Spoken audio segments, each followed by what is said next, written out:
Então, vamos elevar o nosso pensamento ao nosso Pai que está no céu, nosso pensamento a Jesus, nosso grande irmão mais velho.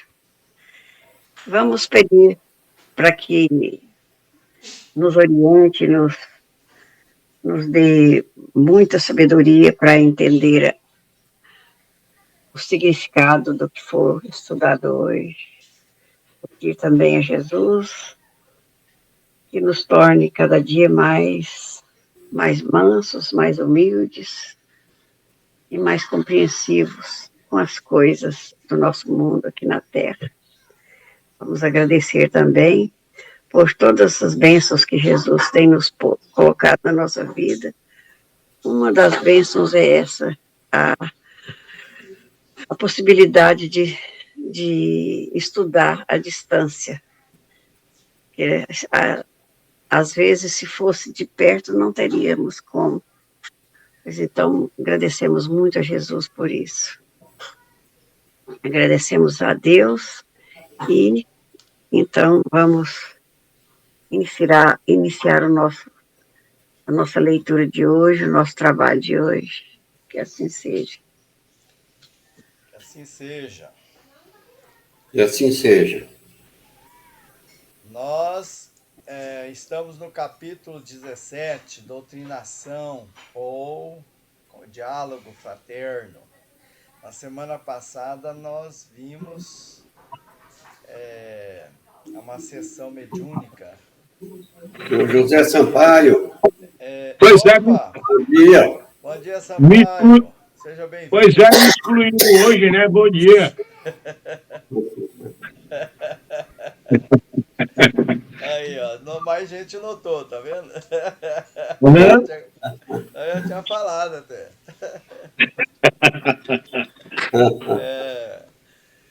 Então, na semana passada, nós vimos o Dionísio e o trabalho de psicofonia, né? Um trabalho mediúnico. Hoje nós vamos ver o capítulo 17, nós já tínhamos começado até na semana passada. Só para dar uma lembradinha, né? Nós estamos no 17, já estamos caminhando para o final do livro.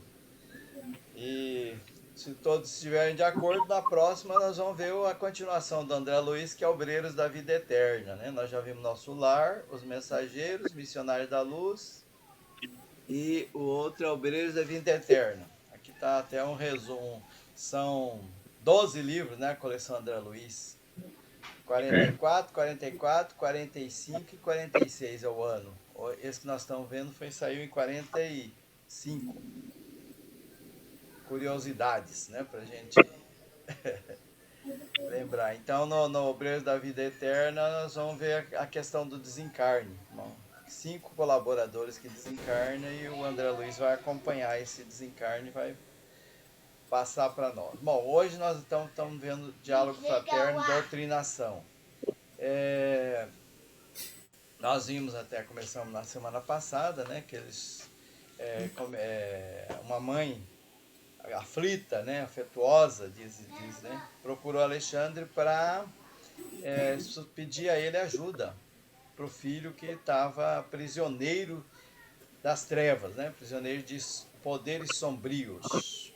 E ela tinha esperança que ele pudesse se recuperar, porque ele demonstrava que estava já num momento assim de transição mesmo. Ele já não estava gostando daquela vidinha dele, né? E daí o Alexandre até perguntou, então, é uma nova doutrinação?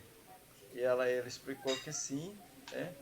E que já havia mais de 10 anos que ela estava trabalhando a cabecinha dele lá para ver se ele mudava, né?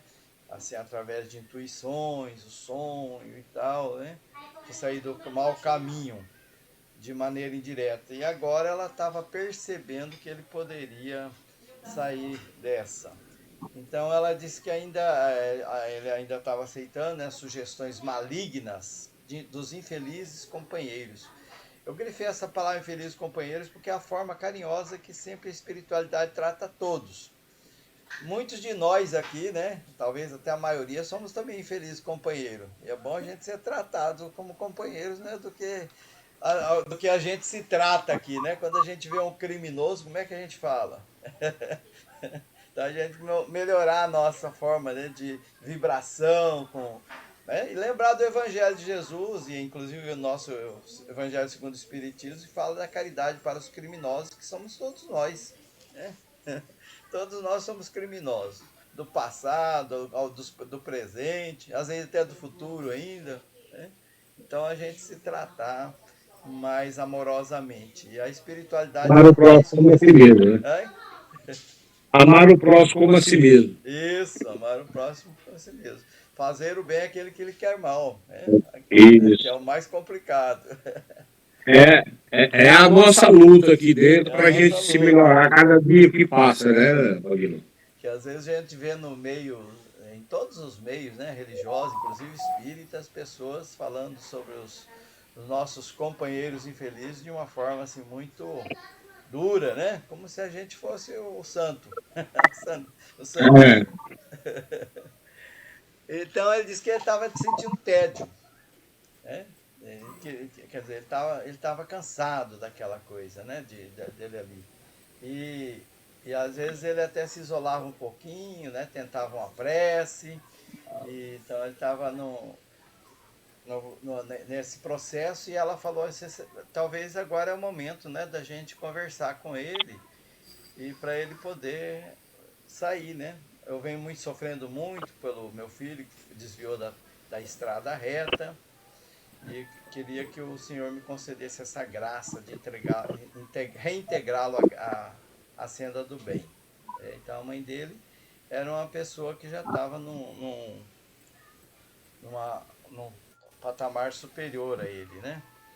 E Alexandre, ela falou que, isso, ela falou que se julgava culpado das desventuras do filho. É interessante isso, né? Que os pais, geralmente, quando acontece alguma coisa com o filho, falam: onde que eu errei, né? O que eu fiz que contribuiu para isso? É difícil a gente sair dessa, porque nós somos todos imperfeitos, né? Então a gente faz, às vezes, querendo acertar, mas erra, né? Então ela está dizendo: me julgo culpada. Ó, culpada, não é responsável, não, culpada mesmo. Então ela carregava uma culpa até certo ponto. E ela dizia-se cansada, uma exaustão espiritual. Afinal, ela estava 10 anos trabalhando nessa questão. E a luta incessante, diz, né, de arrebatar um coração amado, prisioneiro das trevas, esgota qualquer um de nós, disse Alexandre. Tenha calma, porém. Muito bem. Aí o senhor Marinho, que é o personagem que nós vamos trabalhar nesse capítulo, que é o que ela está resgatando, está entediado então, né, com os companheiros de desvios, criminosos de desvios. E ele acha que seria fácil recolocá-lo no bom caminho porque ele já estava bem melhor. Se ele não tivesse nessa situação, o êxito não poderia acontecer. Aí ele perguntou: você já se preparou, né? Tá tudo certinho aí, né? No campo preparatório. Ele já pode ser trabalhado nessa questão. Falou: não, já preparei a casa espiritual, vai ser a médium, vai ser a Otávia, né? Ela já está também sendo preparada para isso, já está tudo certo. Então tá, vamos fazer isso mesmo, né? Então vamos caminhar para a doutrinação, ou nosso palavreado atual, a conversa fraterna com ele, né? O diálogo fraterno. E uma pergunta, né, que inclusive nós tínhamos já começado a falar na passada: por que a doutrinação em ambientes dos encarnados? Por que o André Luiz faz essa pergunta? Porque ele falou: mas nós podemos fazer esse trabalho aqui, sem precisar dos médiuns, sem precisar lá da casa espírita, né? Por que essa doutrinação lá no ambiente dos encarnados? Né? É uma imposição, né, nesse teor? Aí ele disse: não é um recurso imprescindível, né? Não é que tem que ser obrigado a isso. A gente tem trabalhos aqui, tem aquela equipe no mensageiro lá de regeneração, né, e tudo mais. Mas em determinados casos, a cooperação do magnetismo humano é bom, né? ele, ele vai ajudar, vai influir. Muito embora, mesmo sendo magnetismo humano, ele pode utilizar até quando a gente está dormindo. A espiritualidade, nós já vimos em alguns livros, onde eles trabalham, né, e vai na pessoa ali que está adormecida e retira aquele fluido magnético animal, né, que é o fluido anímico, e faz o trabalho que tem que fazer. Então, mesmo aí, eles poderiam fazer diferente. Contudo, a colaboração dos amigos terrenos, embora seja apreciável, não constitui, então, fator absoluto e imprescindível. Então, não é obrigado a ter, né? Mas, quando é possível, a gente se vale disso aí, porque na doutrinação, quer dizer, no diálogo fraterno, nessa conversa, nessa troca de aprendizado, facilita a vida dos dois lados. Então, os maiores beneficiados de um trabalho mediúnico, quem é? Somos nós mesmos, né? Os médiuns, os dialogadores fraternos, né? Então, também para proporcionar ensinamentos vivos aos companheiros envolvidos na carne. Então, ensinamento que é essa troca que acontece, despertando-lhes o coração para a espiritualidade. Veja que coisa legal, né? Coisa bonita. Então, às vezes a gente acha que está indo lá fazendo uma ajuda, né, de grande importância e tudo, que é importante realmente, mas nós, né, a velha história do Francisco de Assis, dando que se recebe, né, a troca de energética, até a questão da nossa mudança de comportamento, porque Orlando lembrou bem na semana passada da autoridade moral. Então, a gente se policia e começa a melhorar o nosso comportamento, porque fala, ó, senão não vou dar conta da coisa lá. Eles vão perigosos obsessores lá, entre aspas, né, me desmascarar lá tem público, porque eu tenho que me corrigir, tenho que dar uma melhorada no meu caminhar aqui. Então, ajuda todo mundo. Eu tenho um pensamento aqui, que tem algumas pessoas que ficam falando assim, mas será que eu vou pro nosso lar? Não sei o quê. Aí eu chego para ele e falo assim, olha, o nosso lar é uma das colônias que tem no Rio de Janeiro. Então nós temos a nossa colônia aqui. Mas o que é que nós estamos fazendo para que a gente possa ir para uma colônia igual ao nosso lar? Então, o que é que nós estamos fazendo? Então, esse trabalho, igual você está falando aí, esse trabalho que a gente vai lá na Casa Espírita fazer, nós somos ali, realmente nós somos ajudados. Porque nós estamos vendo o sofrimento daqueles irmãos que estão ali, como diz assim, ó, não faz desse jeito não, porque senão você vai se ferrar. Você não vai se dar bem. Então, esse é o caminho que você não deve seguir. Então eu acho muito interessante isso aí, porque às vezes a gente acha, eu vou lá porque tem os teus irmãos que precisam de mim, entendeu? Na verdade, nós precisamos mais deles para eles nos explicar o que é que está acontecendo do lado de lá, do sofrimento deles, para a gente se melhorar cada dia que passa. Vamos para frente, então. Se alguém quiser comentar, só interromper e falar. A sala é de todos nós. Diz que, eu li num livro, né, que cada cidade tem uma colônia espiritual. Isso. Como o nosso querido irmão Sampaio aí falou, né, lá no Rio de Janeiro é o nosso lar.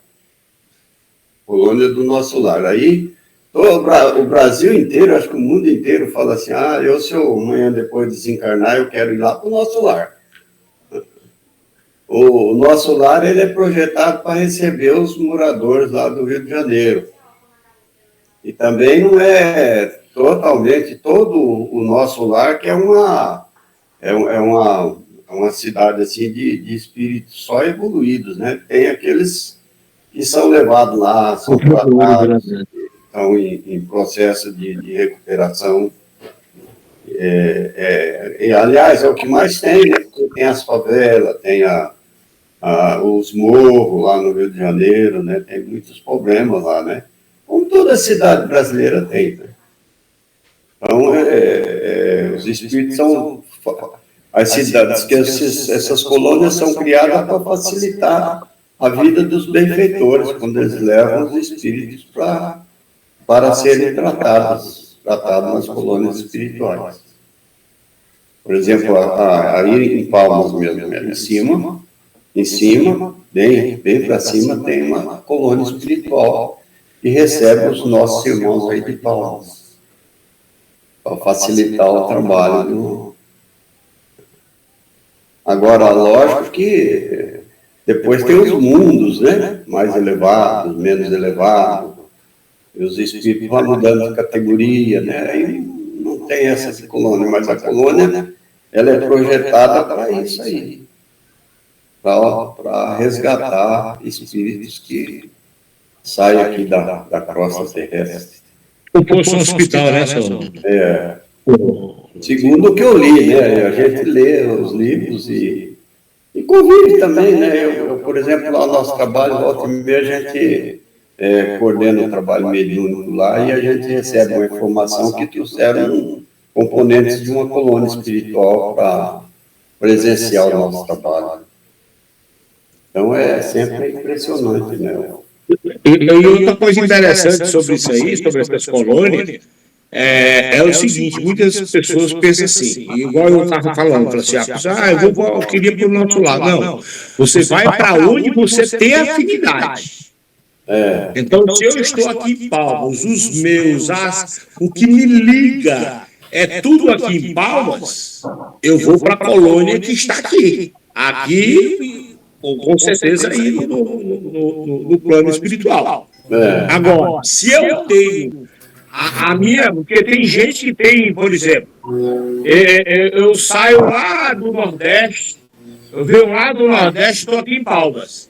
Mas a minha ligação é tão forte lá no Nordeste, que quando eu desencarnar, eu não vou ficar aqui em Palmas. Eu não vou ficar aqui na colônia que está aqui no plano espiritual. Eu vou lá para as colônias que tem lá no Nordeste. Aqui eu me afinizo mais.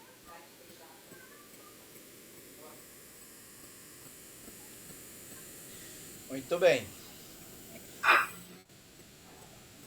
Vamos para frente, então.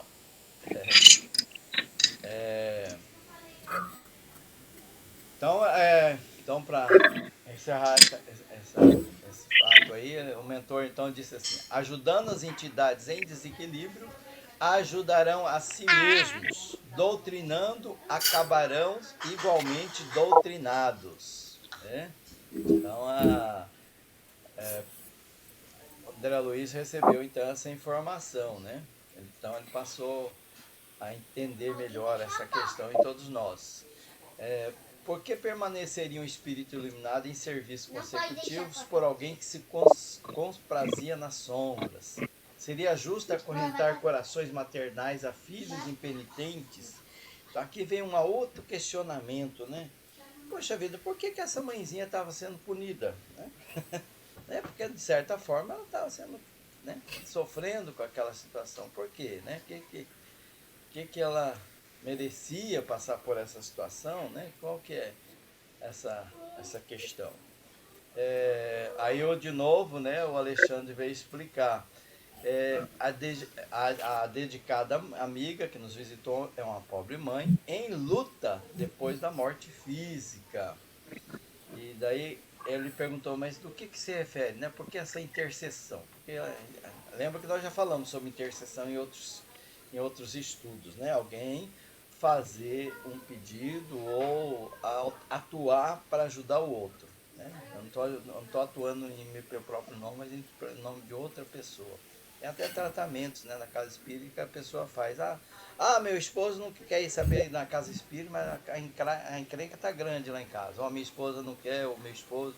Você vai para a casa espírita e faz o tratamento e ele também recebe. Então aqui está dizendo assim que ele era o filho, ele tinha sido sacerdote na crosta, tinha sido padre. Imagine padre naquela época, né, de 1945. Hoje é meio complicado naquela época, então era difícil demais, né? E os pais, né, às vezes queriam falar, não, meu filho tem que ser santo. E vamos obrigar ele a ser padre. né? E padre estuda bastante, tem uma vida, né, que vai, depois ele vai para o céu, né? É uma coisa boa, vamos estudar. E a pessoa que vai pro seminário e tudo acredita nisso, né? Ele acredita. Então ele foi sacerdote, ele ficou surpreso. E aí ele lembrou, falou, os desvios das almas que receberam tarefas de natureza religiosa são sempre as mais graves, olha só, né? Então, as pessoas que se desviaram, né, assumiram um compromisso com a religiosidade de pastores, né, de condutores de ovelha, que o padre é um pastor, né? Pelo menos ele se coloca nessa condição, né? Um pastor condutor das ovelhas desgarradas e tudo mais. E e eles, então, eles desviam, né? Imagine a gravidade disso aí, como que existe muitos padres, né? Que eles se entregam literalmente aos ensinamentos da fé. O que é isso, né? Ele lê a Bíblia e interpreta tal e qual. Não interpreta, aliás, né? Cumpre o que está ali de forma assim, literal. Não vê o espírito da letra, né? Fica com a letra que mata, como diz o Cristo. Então ele se desvia, é, conduzindo aquela leitura, aquele estudo que ele faz para se beneficiar. Então é muito bom ser um padre, né? Naquela época, né? Era uma autoridade, né? Era maior que qualquer outra autoridade. Lembra com 45 como é que era? A gente lê nos livros de história, né? O padre era a autoridade máxima numa região, numa cidade. Então ele recebia títulos de padre, os médicos também, né?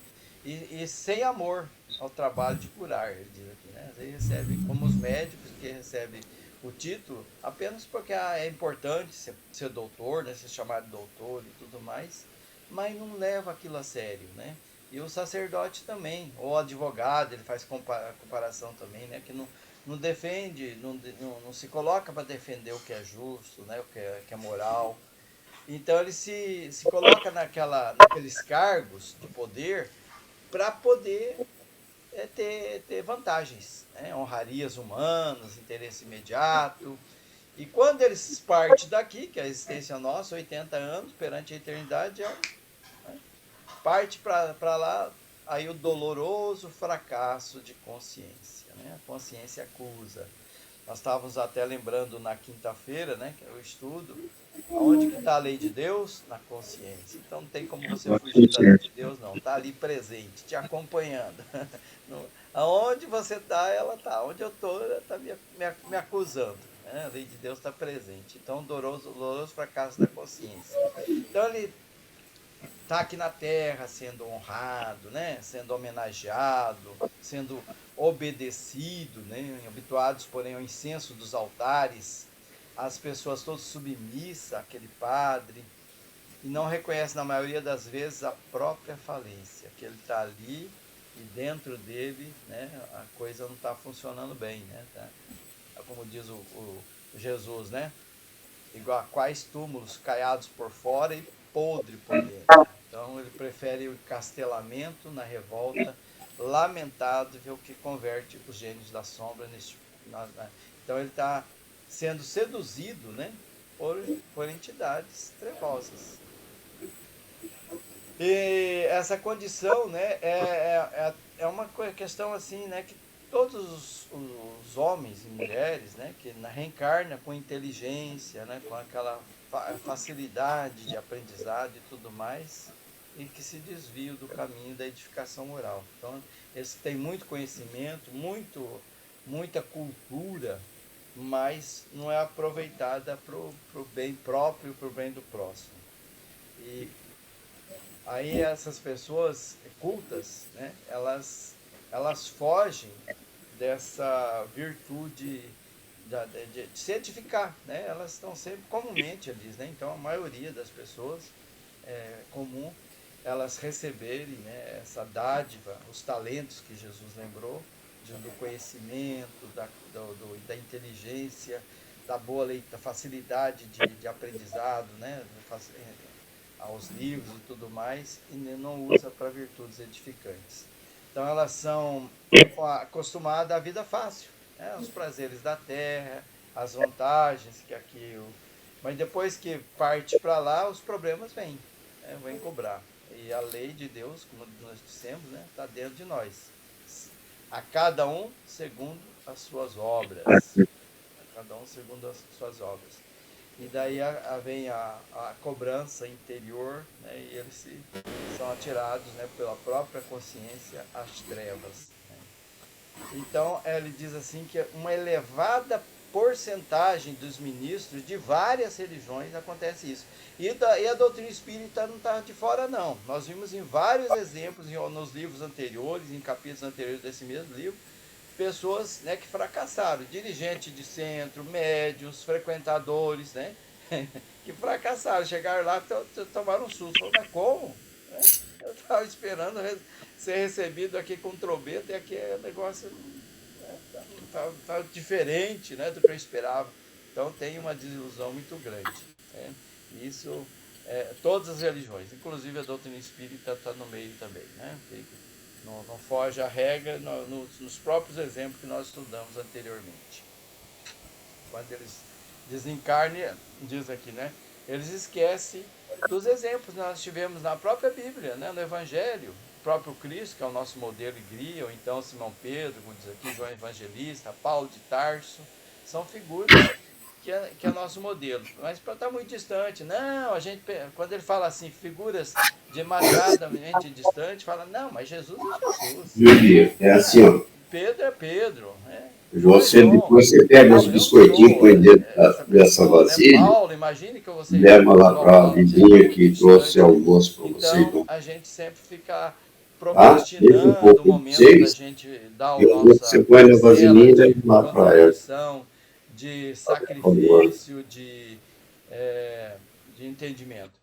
Bom, e aí eles querem, eles passam então no caso das igrejas principalmente, né, que a gente fala muito disso aí, dos cultos exteriores, né? Eles querem resolver todas as questões da alma com aqueles programas absurdos, né? Aquelas práticas ritualísticas que não tem nada de dentro de si, né? A gente às vezes assiste uns cultos aí, é só exterior, né? E volta a repetir, né? Às vezes dentro da doutrina espírita nós também fazemos a coisa meio maquinal. Também, com certeza. Não estamos distantes disso aí, não, né? E aí a importante é assim, a gente erguer aquelas igrejas suntuosas, luxuosas, como diz aqui, né? Olvidando que o templo vivo está dentro de nós. Dentro de nós, isso mesmo. Né? Homenageia o Senhor como os romanos, os egípcios, né? Homenageava com aquelas estátuas enormes, reverenciava com a estátua de Júpiter, diz aqui. Justamente. Tentando comprar. Na verdade, tentando comprar um lugar no céu. O templo de Jerusalém, como é que não era, né? Vê a ruína, tudo. Mas esse que é implantado dentro do nosso coração, esse perpetua. Perpetua. É isso mesmo. Bom, então, esquece então o coração humano, né? E menospreza o espírito de humanidade. Ignoram as aflições do povo, né? Eles foram mandados para cá para servir, né? E então são cegos em desvarios que ainda guardam um céu fantástico. Eles acreditam nisso. Eu sou um privilegiado por Deus, né? Fui aqui, né? Eu estou representando Deus na Terra, então vou ter, quando desencarnar, quando eu morrer, eu vou para o céu. Né? Eles acham isso. Né? Vaidade criminosa e ociosidade cruel, diz, né? O comportamento dessa questão. Então, a morte do corpo para esses é um acontecimento terrível, porque eles vão enfrentar a própria consciência, né? Alguns enfrentam e reconhecem em seguida, né, e saem daquele lamaçal, mas alguns permanecem séculos. No caso aí, o Marinho já estava 10 anos, né, nessa situação. Esse sofrimento. Né, da adaptação da realidade, fugindo da verdade que ali apresenta, e continua com aquela verdade, porque afinal ele estudou tanto, né, ele sabe tanto sobre Bíblia, sobre religião. Então, como é que alguém vem dizer que aquilo que ele estava ensinando e aprendendo está tudo errado? demora, né? O nosso orgulho, a nossa arrogância não deixa a gente mudar de ideia. Né? A gente agarra uma ideia assim, aquilo é verdade, pronto, ninguém convence. A gente continua acreditando. Aquilo é com susto. Então, e aí, lá no plano espiritual, eles se organizam. Aqui fala, organizando perigosos agrupamentos de almas rebeladas. Então, tem organizações lá, né? Tem um padre, bispo, provavelmente até o Papa, né? Como diz ali, o Papa das Trevas, né? Então, eles se organizam, né? Não é diferente daqui, não. E rebelados, aí ficam rebelados contra Deus, contra a luz, né? E luta com todas as forças para destruir, né, aqueles que querem fazer coisas boas, né? Porque aqui na Terra a gente vivia equivocado, né? Com essas ameaças, né, de ir para o inferno e tudo mais, né, nas escolas. E aí a gente cai nessas histórias que não tem nada a ver. Queda consciencial dentro de nós mesmos. Bom, aí então ele explicou isso aí, falou que os que caem por ignorância, aqui, né, tem aqueles que às vezes quer fazer o certo e não consegue fazer, né, porque às vezes tem as convenções também, as dificuldades inúmeras que ele quer ajudar. E daí ele melhora, ele sai, né, quando ele desencarna, ele se recupera mais rápido, né, pela boa vontade. Tudo tem a ver com a boa vontade, né? Eles aceitam a retificação, aceitam que ele errou, e daí então eles podem sair. O orgulho e a arrogância é que dificulta nos casos, né? No caso do Marinho mesmo, né? Era o orgulho, né, de que ele sabia muito. Então a humildade é o caminho para a gente sair dessa dificuldade, né? Aqui no Encarnados a gente estuda, aprende, fala, né, discute, daí a gente acha que sabe tudo. Aí chega lá e vem uma coisa assim que contraria aquela minha ideia e eu não aceito. E daí eu permaneço no erro voluntário, né? Aí terminando sendo o verdadeiro fariseu, né? Que sabia de Isso, tudo, falso, um falso aí mais não fariseu. colocava em prática. Fariseu moderno daí, né? Nós somos, né? É, Os hipócritas fariseu que Jesus moderno. falou. E daí, mas André ainda insiste, fala, mas o erro era dele, ele que errou, por que a mãe dele tá se sacrificando tanto assim, né? Aí ele fala renunciação, né? É o amor que faz isso, né? Não tem, você não conhece que tem muitos irmãos que sacrificam anos a fio, né? Em benefício do outro. Aqui na Terra mesmo nós temos exemplo, né? Pessoas que se sacrificam pelos outros. O amor. E O amor não principalmente mãe, né? amor de mãe é uma coisa fantástica. A gente não. Eu me lembro até que uma palestra de Haroldo Dutra, ele falando, disse que quando ele o juiz, ele estava lá na área criminal. Aí ele disse que na hora das visitas que tinha lá para os presos, aqueles presos mais violentos que tinha, o único que estavam lá eram as mães. A mãe nunca abandonava o filho. Chorando junto, né? Olha ali, ó, sofrendo junto, ali junto. Mas nunca desabandonava. O restante, filho, esposa, tudo abandonado. Agora a mãe era fiel. Tá ali, firme. É isso mesmo. Então ela explica aqui que na verdade a mãe teve um pouquinho de culpa, né? Teve a sua porcentagem de culpa. Porque ela forçou ele a uma coisa que não era da tendência dele. Ele era para ser um filósofo aqui, né, no campo da filosofia espiritualista e tudo mais. E ela forçou ele a entrar num convento, né? E violentou então o ideal dele, né? De forma assim, né? Colaborou para que... Porque ele já tinha um orgulho dentro dele, veja bem, né? Ele não era o santinho. Era orgulhoso. Foi a mãe que plantou isso nele, o orgulho. E aí ela colocou no local de autoridade. E aí, como diz o ditado, né? Juntou a fome com a vontade de comer. Né? Chegou ali, ele se encheu, né? E orgulho demasiadamente acentuado, né? a vaidade excessiva, né, daquele foi jesuíta. Mas a intenção dela era boa, né? Ela queria o melhor para o filho. E agora ela sente dever, né, em partilhar daquele sofrimento. Ela quer tirar ele daquela situação. Aquela questão, né? Ver que a pessoa olha, tá facinho de você sair desse lodaçal aí. Né, dá vontade de arrancar ele dali e falar, venha, né? Mas não dá, é o livre-arbítrio, né? Então, livre-arbítrio, não tem jeito. Não tem jeito, ela participa daquele sofrimento, chora com ele, né? Mas não tem como tirar.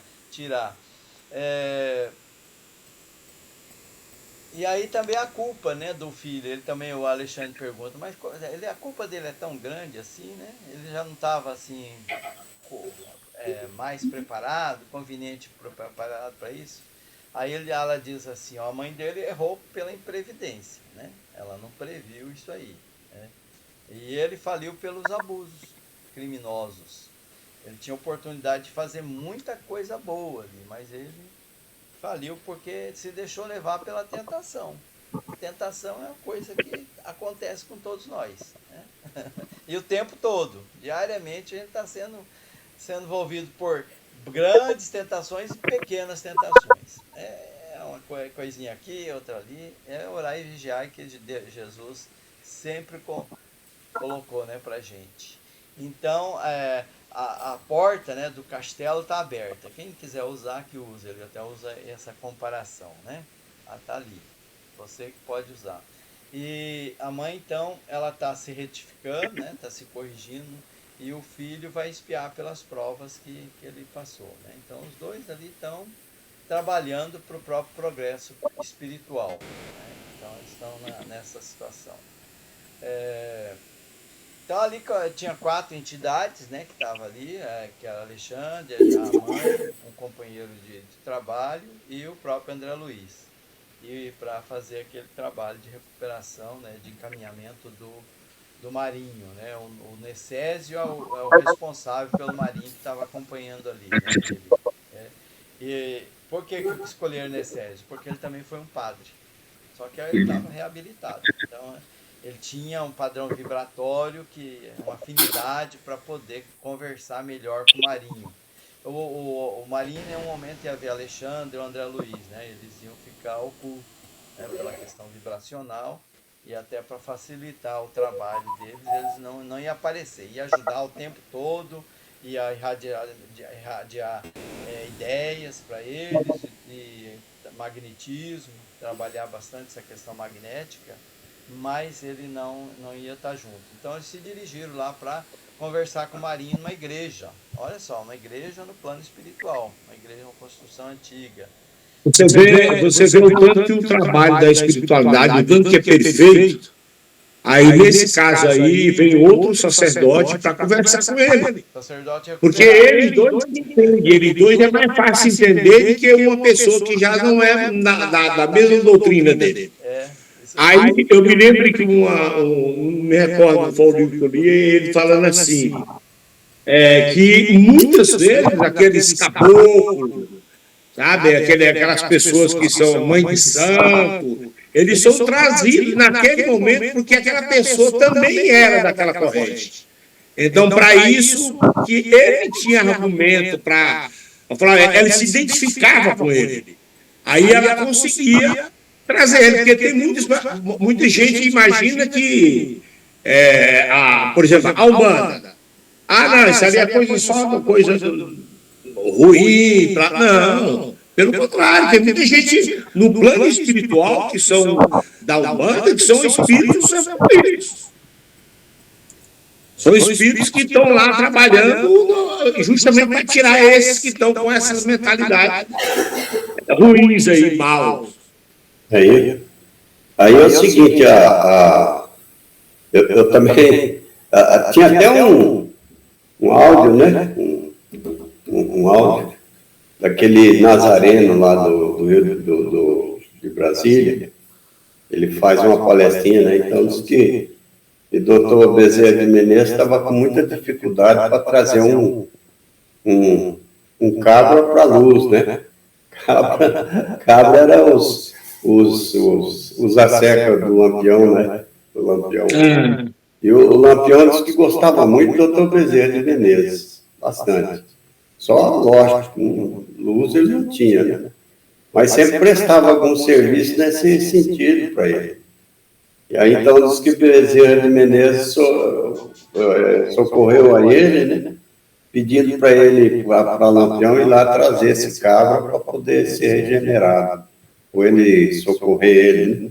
Então, diz que o Lampião chegou lá para o cabra e colocou a mão assim no facão, né? Falou, como é que é, cabra? Vai ou não vai? Aqui é o Lampião que está falando. Aí diz que o cabra falou, não, o senhor eu vou, sim, eu vou. Tem erro, não. E ele conseguiu remover o indivíduo levando lá para o doutor Bezerra de Menezes, né? Sua equipe lá. Não sei se é verdade também, né? Mas é um conto que o Nazareno contava, a gente morria da risada. Vamos ou não vamos, cabra? Mas é possível, sim, né? Porque é o que o Sampaio estava comentando, as afinidades. Se tem um caminho mais fácil, né, para fazer o trabalho, né, o resultado vai ser bom, vamos por isso. Os fins justificam os meios, né? Nesse caso, sim. Então, eles chegaram na igreja, uma igreja que o próprio André Luiz ficou estarrecido, né? Falou, se eu não tivesse bem preparado para isso, eu ia ficar horrorizado com a figura, como eu vi ali, né? Cheio de figuras criminosas. E eram ex-sacerdotes ali dentro da igreja. Inúmeras entidades de planos inferiores estavam ali fazendo o culto. Só que o culto, né, não para Deus, mas o culto inverso. Estava ali trabalhando nessa questão de planos, né, para desajustar e tudo mais, né? Então, ao invés aquelas roupas escuras, né, eles nos altares, né, e tinham alguns chefes, né, eles estavam ali e comentavam no púlpito o poder da igreja exclusivista que pertenciam. Então, eles estavam fazendo palestra ali, ó, fazendo, né, palestra para as pessoas, expondo assim com detalhes, né, e mais assim de forma assim sutil, né, sobre o céu, a bem-aventurança, mas a modo deles. E o Alexandre falou, calma, André, né, não estranhe, né? É questão também de orientação, mantenha a vibração, né? Cuidado, né? Fica firme aí. E os desesperados, os preguiçosos também se reúnem depois da morte física e se organizam, né? São organizados segundo aquelas tendências que cada um tem. E as criaturas rebeldes, eles continuam o trabalho aqui, né? Depois que eles saem do plano físico. E André Luiz vai ficar surpreso, né? Como é que pode ser tão ignorante assim, né? Estudando, né? Foram padres e tudo mais, né? Como é que pode entronizar a ignorância a este ponto? Então, ele disse, se são criaturas informadas quanto à verdade, por que motivo ainda se entrega à prática do mal? Né? Eles tiveram acesso ao Evangelho do Cristo. Por que eles estão ainda presos a essas coisas tão erradas, né? E aí o Alexandre explica, inconsciente. É uma ação maléfica inconsciente. E por que eles não se rendem à lei do bem? Aí ele fala bem assim, não acontece isso também no plano físico? Né? Você não vê tantas pessoas, né, que estão lá dentro da igreja fazendo um monte de coisa errada, acreditando que está certo? Decorrido já mais de 1000 anos do ensinamento do nosso Senhor Jesus Cristo, ainda você vê as pessoas fazendo um bocado de coisa errada, guerra santa. Imagine como é que pode alguém fazer guerra em nome de Jesus Cristo. Então, a gente ficava surpreso, né? Porque ele estava, como diz o ditado, né, do lado bom da força, né? Fala, mas como é que a pessoa não enxerga, né? Que Jesus ensinou amor. Como é que não consegue perceber? Mas é assim. Nós também já tivemos nessa situação de não enxergar. Nós ainda praticamos mal, mas pelo menos a gente sabe, né, muitos de nós que estamos praticando mal. Pratica até de forma consciente. Fala, dá uma resvaladinha aqui e tal. Mas aqueles lá, às vezes, praticavam mal achando que estavam fazendo certo. torturava as pessoas, né, matavam, em nome da caridade do Nosso Senhor. Coisa absurda. Então, a questão da ignorância é uma questão muito antiga, não é só a morte física que vai mudar isso. Aquele que era ignorante na Terra continua ignorante no plano espiritual, depois de desencarnado. Não muda a coisa, né? Não, ele vai perceber que não tem céu, né? Tem realidades e aí ele pergunta sobre as organizações, né, dessa pessoa, como é que é constituída e tudo mais. E ele diz que são pessoas que se organizam mesmo, aquele vive no parasitismo. O que é parasitismo? Sugando energia. Né? Eles sugam as energias uns dos outros e do plano físico também. E se reúne nos lares, né, suga energia psíquica aqui, leva as pessoas encarnadas a práticas que eles acreditam que é certo, e são organizados, né? São organizados em organizações, né, que ele diz aqui, nas zonas inferiores. Então são gênios, né? Gênios da inteligência, conhecem muito, mas são dominados pela perversidade deliberada. O que é isso? Perversidade porque quer ser perverso mesmo. Aquilo que a gente estudou no Livro dos Espíritos, que quando Kardec pergunta as pessoas por que eles praticam o mal? Né? Falou, alguns é por vingança, outros não. Eles praticam porque gosta de fazer o mal. Gosta de matar, gosta de torturar, gosta de causar dor no outro. Né? É aquele. Então, a perversidade deliberada de muitos deles. E aí ele falou, mas aqui nós temos uma assembleia de pessoas sofredoras e desorientadas, né? Você ainda não conhece bem o mal, quer dizer, tem locais de entidades assim, bem mais terríveis, né, que aquele ali. Então, ele fala, é uma luta, né? Nós vivemos aqui numa luta do bem contra o mal. Então, o tempo todo nós estamos nessa de tentar mudar as pessoas. Né? Aí eles localizaram, né, o Marinho, né, e no cantinho lá escuro das dependências, a mãe aproximou dele. Veja que a mãe dele ela estava numa sintonia diferente, ele não via ela. Em nenhum momento ele via a mãe aproximou dele, o tempo todo, nesses 10 anos que ela estava próxima dele, ele não via a mãe só intuía, se abraçava ele sente aquela coisa gostosa, assim, né, momentaneamente, fagou a fronte, e sentia aquela alegria, né, no coração, e aí o Necésio, né, que esse foi visto, né, que era um padre, já tinha sido um padre e tudo mais, ele então começou uma conversa com o Marinho, e ele disse, você também foi padre, né, aquela conversa assim para tentar chamar ele para o lado. Aí o Marinho, muito inteligente que era, ou pelo menos ele se acreditava nisso, fez uma pergunta, você pertence a que tipo de padre? Ao submisso ou aos lutadores? Então a gente já pode imaginar, né, quem que são submissos e quem que são os lutadores, né? Então o submisso é aqueles que fazem o certo, que eram humildes, né? E cultivava a humildade evangélica. Já os lutadores são aqueles que praticam o culto exterior, né? Que fazia falsas promessas, que fazia ameaças, né? Com o inferno, com o purgatório, as pessoas. Levava as pessoas muitas vezes a desespero, até a revolta e tudo mais. E aí ele respondeu, né, o Necésio, pertenço ao grupo da boa vontade. Com inteligência ele respondeu. A Marinha não percebia a presença deles, do Alexandre e do André Luiz ali, e percebeu o sarcasmo, né, e a tristeza junto também, né, do sarcasmo no Marinho. E por que me procura?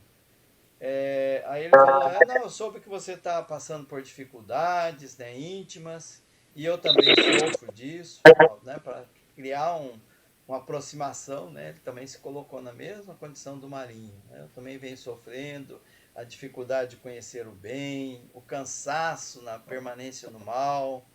Então eu começo a me cansar disso aí, né? Então tenho padecido, sofrido, e aí o Marinho começou, né, a ouvir com mais atenção, e ele continua falando, né, que a esperança, né, impossibilidade para viver sem esperança é muito difícil, viver nos desencantos. Ele fala, assim, é verdade, né? E, e aí ele fez o convite, né? Por que a gente não trabalha junto contra isto? Aí o Marinho pergunta, mas como? Prometeram na terra um céu aberto aos nossos títulos, e a morte nos revelou situações francamente opostas. Então ele mostrava ali que ele estava desiludido. Ele esperava ir para o céu, e ele chegou lá e não viu nada disso, né? Estava numa situação bem difícil.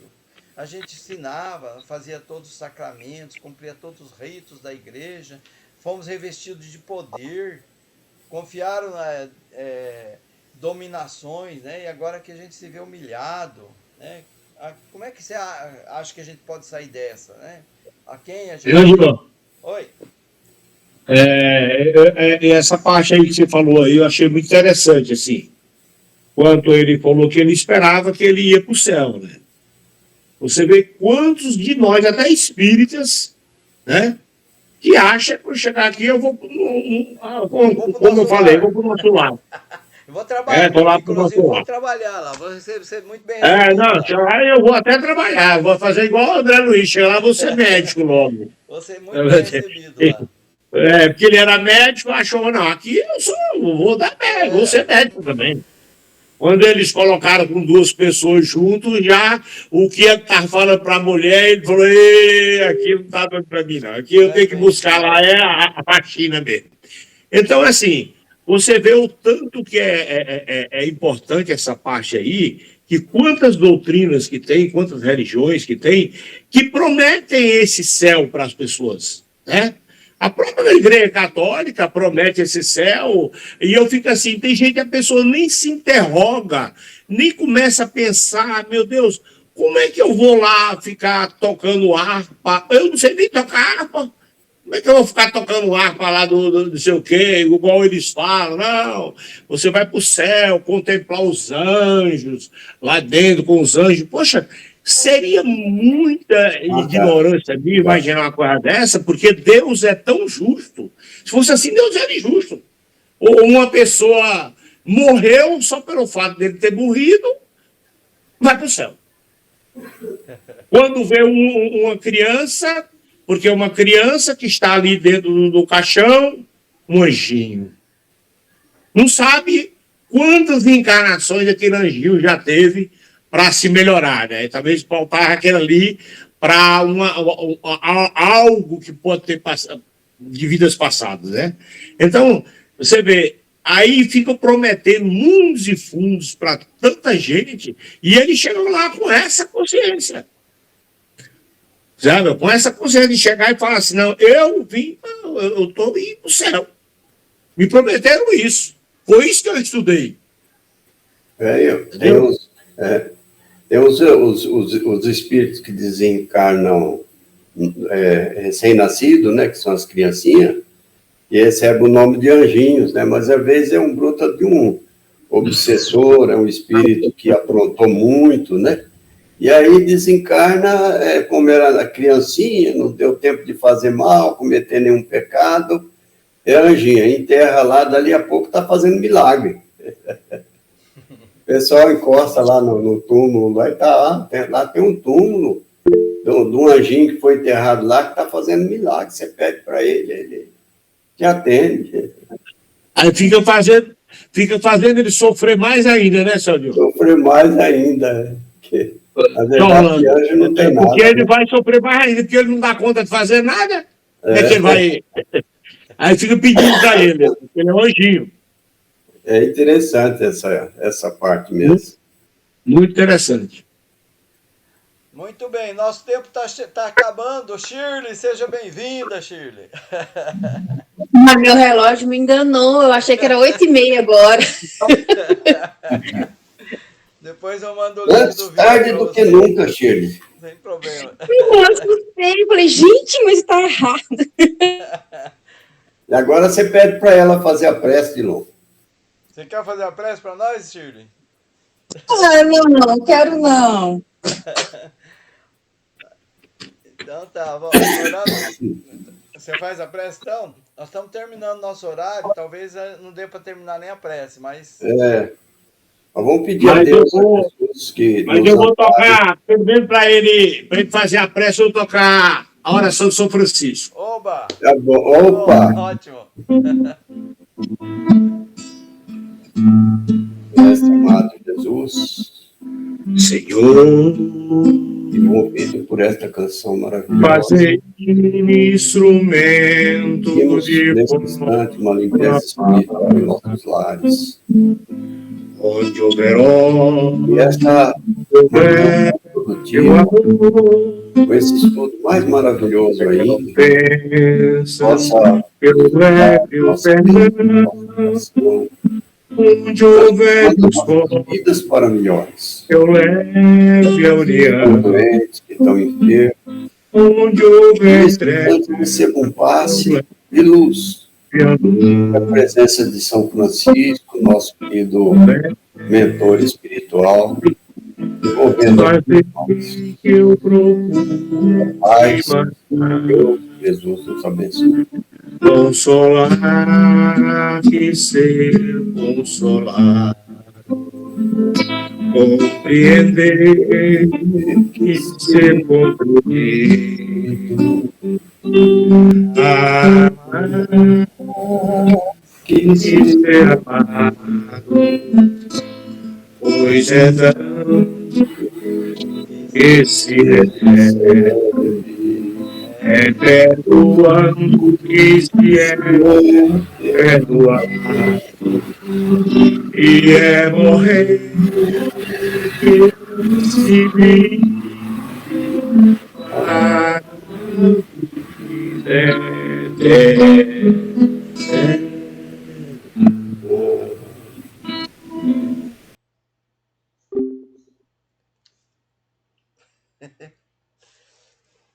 Ai, ai, terminou bem na horinha.